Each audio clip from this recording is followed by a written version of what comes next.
সুপ্রভাত। Family care ছাদ বাগানে সমস্ত ভাই ও বোনেদের আমন্ত্রণ। আজকে একটি সুপার ভিডিও হতে চলেছে, তাই সকলকে অনুরোধ স্কিপ করবেন না, টোটাল ভিডিও দেখতে থাকুন আর লাউয়ের ফলন সম্বন্ধে কিছু জানতে থাকুন। এত সুন্দর লাউ গ্রীষ্মকালীন শুরুতে কী করে ফলে তার খুঁটিনাটি তথ্য সমস্ত কিছু দেওয়া থাকবে।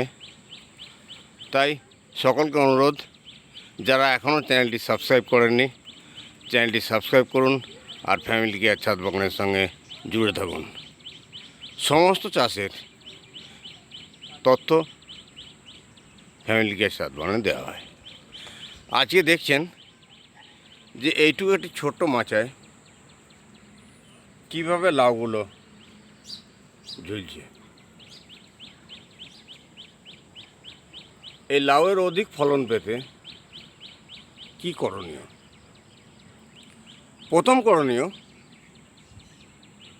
যে আপনি মাটি কিভাবে তৈরি করবেন, দ্বিতীয় বীজ বপন, তৃতীয় যত্ন সহকারে সেই গাছটিকে অবলম্বন ধরিয়ে দেওয়া, চতুর্থ নিয়মিত জলসেচের দেওয়ার ব্যবস্থা যেহেতু গ্রীষ্মকাল,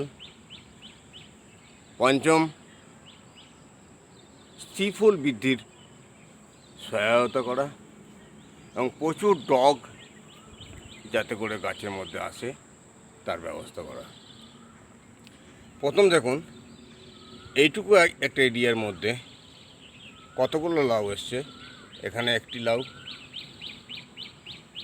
এখানে একটি, এখানে একটি, ওখানে একটি, ওইদিকে একটি, প্রায় 8-10টি লাউ এইটুকু মাচার মধ্যে ঝুলছে, যেটা এক সপ্তাহের মধ্যে সব কটাকে তুলতে হয়ে যাবে।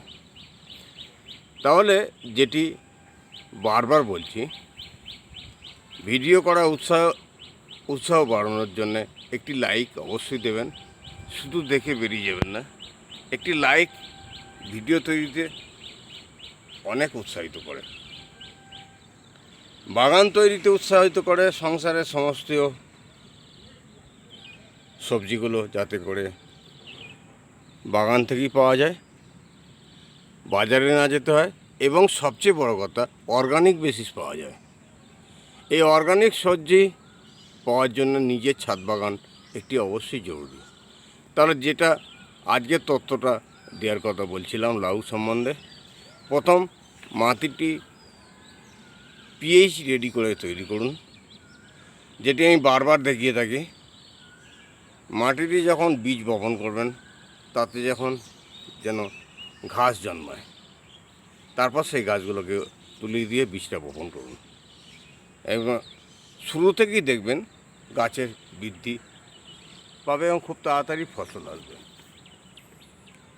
এরপর কীটনাশকের হাত থেকে গাছকে রক্ষা করার জন্যে নিয়মিত স্প্রে করুন, অর্গানিক স্প্রে করুন বা কেমিক্যাল। কীটনাশককে উপদ্রব রুখতেই হবে, না হলে কিন্তু ফল টিকবে না। তাই সমস্ত বন্ধুদের একটাই অনুরোধ, একটি গাছ একটি প্রাণ, গাছ লাগান প্রাণ বাঁচান, এই উদ্দেশ্য নিয়েই কিন্তু ছাদ বাগান তৈরি করেছি আমি। এবং গাছের যত্ন, গাছের সুবিধা অসুবিধা, গাছের সঙ্গে কথা বলতে শুরু করুন। গাছ কী চায় দেখুন, একটি এত বড় মাচা আছে, কিন্তু গাছটি মাচার উপর দিয়ে এসে এই জায়গাটি পছন্দ করেছে। তাহলে গাছ যে জায়গাটা পছন্দ করে তাকে সেই জায়গাটা দিন। ওইখান থেকে বস্তায় যে গাছটা আছে, গাছটা উঠে মাচার উপর দিয়ে এসে ও কিন্তু এই জায়গাটা পছন্দ করে। এখানটা টমেটো বাগান ছিল, টমেটো বাগানের মাথায় গাছগুলো প্রসারিত হয়েছে। আমি কিন্তু এদের এই জায়গাটা দিয়েছি, কারণ ও কিন্তু এই জায়গাটা পছন্দ করছিল। তাই প্রত্যেকের পছন্দ সুবিধা অসুবিধা সম্বন্ধে আপনাকে ওয়াকিবহাল রাখতে হবে। বাগানে ফল তো আসবেই, গাছ থাকলে ফল হবে, কিন্তু সেই গাছটাকে সুবিধাজনক জায়গায় প্লেসমেন্ট দেওয়াটাই কিন্তু আমাদের মূল কাজ।